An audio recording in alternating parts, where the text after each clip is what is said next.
Have you heard about this? People in Austria apparently cutting up shopping carts to use as BBQ grills. Yeah, it's quite an image, isn't it? Really speaks volumes about the economic pressure people are under. Absolutely. It's a striking, maybe even alarming sign of what's happening beneath the surface. Welcome to the deep dive. Today, we're looking closely at some recent developments and pretty pressing issues unfolding across Austria and Germany.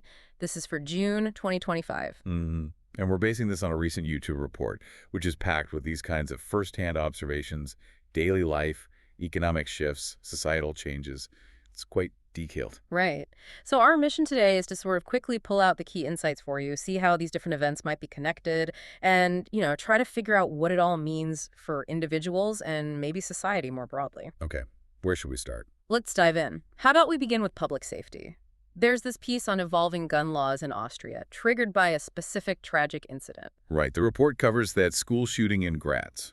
It involved a young man described as mentally troubled. And the key thing here, as the source points out, is just how incredibly rare this kind of event is in Austria, especially a school shooting. It's really not something you expect there. No, absolutely not. And what's really striking is how this incident immediately brought some legal loopholes into sharp focus. How so? Well, the attacker, he actually legally obtained a Glock pistol. He was 21. Legally. But how, if he was troubled? That's the critical flaw they found. He passed the psychological test needed for gun ownership. But get this, he'd failed a military psycho test just months before. Wow. So different tests, different results. That seems problematic. Exactly. And colleagues apparently described him as empathless. It seriously calls into question how effective these psych assessments are and, how consistent they are across different areas like military versus civilian gun permits. So naturally, the politicians reacted. What are they proposing? Well, the response was pretty swift. First, there's a proposal to raise the minimum age for getting a pistol from 21 up to 25. Okay, raising the age. What else? There's also a big push for a better data sharing. Basically connecting the results from different psychological tests, military gun permits, maybe others, to stop someone slipping through the cracks like this again. That makes sense, linking the data points. And they've already passed a new law, actually. A mandatory 4-week waiting period for buying a new gun. That's way up from the previous 3 days. 4 weeks. That's a significant jump. But I imagine with gun control, there are always other sides to the argument. Does the report touch on that? It does, yeah. It brings up the perspective of, law-abiding gun owners who have firearms for self-defense. Right, the responsible gun owner argument. And it also points out a sort of complexity in the existing law. Like 18-year-olds can still get shotguns and hunting rifles without a psych test. Ah, okay. And, of course, police and military personnel, they need to carry weapons at 18. So it suggests that while tightening laws, they need to think carefully about exceptions and the bigger picture. Individual rights versus public safety. It's a tricky balance. Okay, so that's the public safety angle. Now let's shift gears to another critical area the report highlights. Austria's healthcare system. It sounds like it's under immense strain. That's putting it mildly. The report paints a really stark picture, using some very personal, quite heartbreaking stories of delayed care. Like what? Can you give an example? Sure. There's an elderly lady. She has 2 vertebrae fractures. Her surgery postponed 5 times. 5 times? Goodness, what does that mean for her daily life? It means she can barely walk, just short distances with a walker. Otherwise, she's stuck in a wheelchair, just waiting. That's terrible. And wasn't there another case? Yes, a woman with disc problems. Through the public system, she was facing an almost unbelievable 60-week wait for surgery. 60 weeks? That's more than a year. In pain, presumably. Exactly, debilitating pain. And what's really telling is what she did next. What happened? She couldn't bear the wait. So she paid €5,600 out of her own pocket for private surgery. Wow. 5,600. Yeah. And she was, understandably, really frustrated. Said she'd paid into the public system for years and years, and when she needed it, the care wasn't there in time. The report mentions she could afford it because she worked for a bank, right? Which just highlights... It highlights the issue perfectly. It's becoming a 2-tiered system, isn't it? If you have the money, you can bypass the delays. If not, you wait and suffer. It really shows the strain, even in a country like Austria known for its social safety net. That public promise seems to be fraying for some. Definitely. It's a significant insight into the real-world consequences when public systems are overstretched. Leads to huge personal costs, both financial and physical. Which brings us quite naturally, I think, to the wider economy. Those headwinds impacting everyday life, putting that pinch on households. And back to those shopping carts. Exactly. Let's talk about that image again. People cutting up shopping carts for BBQ grills. It's such a bizarre, desperate adaptation. It really is. A strange phenomenon, as the report calls it. It just starkly illustrates how people are scrambling to save money because of inflation. But there's a serious, health warning attached. Oh, what's the danger? The carts are usually galvanized, coated in zinc. When you heat that zinc coating really hot, like on a BBQ, it can release toxic fumes, toxic chemicals that can get into the food. Good grief. So it's not just desperate, it's potentially dangerous. Very dangerous. A real sign of the times, but not in a good way. So beyond these extreme measures, what about general cost increases? The report listed some specifics, right? Oh, yeah. Costs are up across the board. Yeah. Cigarettes, for example. Another 10-cent hike coming right after a 30-cent rise in the spring. Okay, but what about essentials? Food. Food prices are climbing steadily. Raisins up 25%, apples 21%, orange juice and cacao both up 17%. Even chocolate is up 16%. It's this constant creep upwards on everyday items. Eroding purchasing power bit by bit. Exactly. And it's not just groceries. Housing too, I bet. Yep. Housing costs are rising fast, up 5% compared to last year. The report says families are really groaning under that pressure. I can imagine. And services. Going out. Travel. Also more expensive. Restaurants and hotels up 5.6%. City flights have jumped 14%.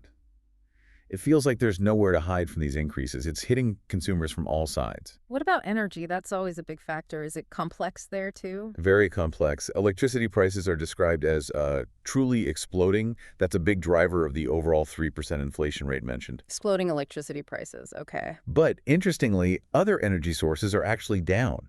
Natural gas, heating oil, solid fuels, even motor fuels, their prices have fallen. That is complex. So electricity is soaring, but gas is cheaper. Seems so. The source even includes this personal anecdote, someone saying they're glad they stuck with natural gas heating and didn't switch to an electric heat pump. Why? Because the demand for electricity is pushing prices up. That's the reasoning given, yeah.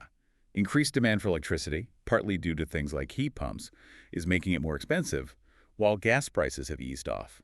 It shows how unpredictable energy costs can be. Okay, so individuals are feeling the squeeze. How are the national governments coping? Germany's financial situation sounds daunting. Daunting is a good word. Yeah. The report details almost $850 billion in new debt for Germany. That brings their total debt to a staggering $1,715 billion. 1.7 trillion euros. Wow. And is it stopping there? Apparently not.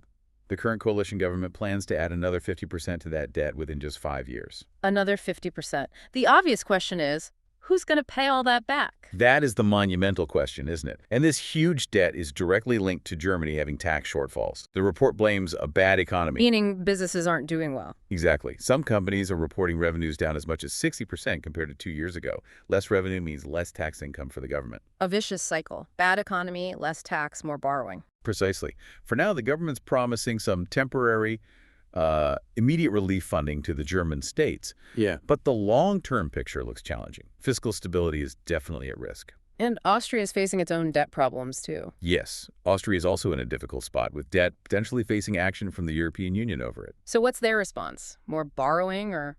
Austerity. They've put together a tightened multi-billion euro austerity package, and it seems designed to affect pretty much everyone. How so? What kind of measures are we talking about? Well, things like freezing family benefits, childcare benefits, and the child tax credit won't be adjusted for inflation for 2 years. Ouch. That hits families hard.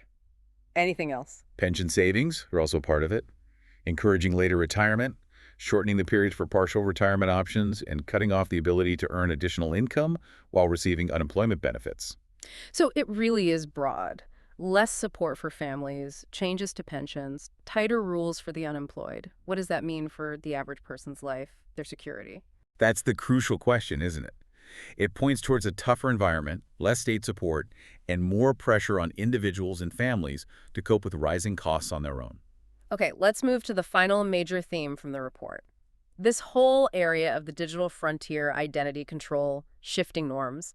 It starts with something about Normalizing autism in Germany. Yeah, that was a curious section. It discussed a German newspaper article that was apparently trying to normalize autism. Normalize it. How? And what was the counter argument? The source providing the report had a very strong reaction, called it complete BS, essentially. Strong words. Why? The argument was that the rising number of autism diagnoses today clearly contradicts any idea that it was just as common, say, 100 years ago, but simply wasn't recognized. Okay, so the rising numbers suggest it's actually increasing or at least being diagnosed more. Right. The source also mentioned their own childhood experience, saying they didn't know any children with the disorder back then, implying kids were just healthy. Yeah. It's a viewpoint that definitely clashes with current medical understanding and emphasizes lived experience over statistics or evolving diagnostic criteria. A real tension there. Interesting perspective. And this connects somehow to digital identity. It seems to be part of a broader theme in the report about identity and control. Specifically, it pivots to Austria's push for a national digital ID system. Digital ID, Austria they call it. A national digital ID, is it voluntary? That's the key point. Mm-hmm. The report suggests it's moving towards being forced. Forced. How? What examples does it give? Pretty stark ones. Teachers, for instance, are reportedly being compelled to use this digital ID system to submit student grades, Compelled how? with threats of dismissal if they don't comply. Wow, that's serious leverage. And soon, it says, this digital ID will be mandatory to access your own tax data with the government. So essential interactions with the state are being channeled through this one digital system. Makes it very hard to opt out. Okay, so tying essential services to the digital ID. And the report links this to something else, digital currency. Exactly. The source draws a direct line, connecting this push for the digital ID to a planned digital currency, said to be introduced this year. And you'd need the digital ID for the digital currency? That's the implication.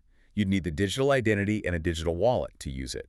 And this is where the concerns about control really surface. What's the specific fear? The fear, explicitly stated in the report, is the potential for your digital wallet tied to your digital ID to be frozen. Frozen? For what reason? The example given is chillingly specific for making wrong comments on Facebook. If your wallet's frozen, you can't make payments. You're essentially locked out of the economy. That sounds dystopian, like a social credit system element. Precisely. The report draws a direct parallel to experiences in China, where life is becoming increasingly difficult, very hard, as they put it, if you don't comply with the digital systems, starting with the smartphone. It raises huge questions about surveillance, freedom of expression, and the power imbalance when the state controls the very means of transaction via digital ID. Okay, so as we kind of wrap this up, we've covered a lot of ground. Public safety issues and gun law reactions in Austria. The immense strain on the healthcare system, those waiting lists. The economic pressures, from inflation hitting groceries to those desperate measures like the shopping cart grills, plus national debt and austerity. And finally, this push towards digital identity and the control concerns that come with it. It really feels like these aren't separate issues, are they? They seem deeply interconnected. Absolutely. The economic strain likely exacerbates healthcare issues and maybe even contributes to social tensions. And the move towards digital systems happens against this backdrop of uncertainty. So, thinking about what this all means for you, the listener, we've seen these trends in Austria and Germany. How might they reflect broader global dynamics? This constant balancing act between, say, individual freedom and societal control. Especially when you throw in economic uncertainty and rapid technological change. It really forces the question, doesn't it? What are the long-term implications? If people become more and more reliant on digital systems while public services might be shrinking and resources feel scarce, what does that future look like? And how do our ideas about health or even identity itself keep changing in this kind of environment? Lots to think about. Definitely something to mull over until our next deep dive.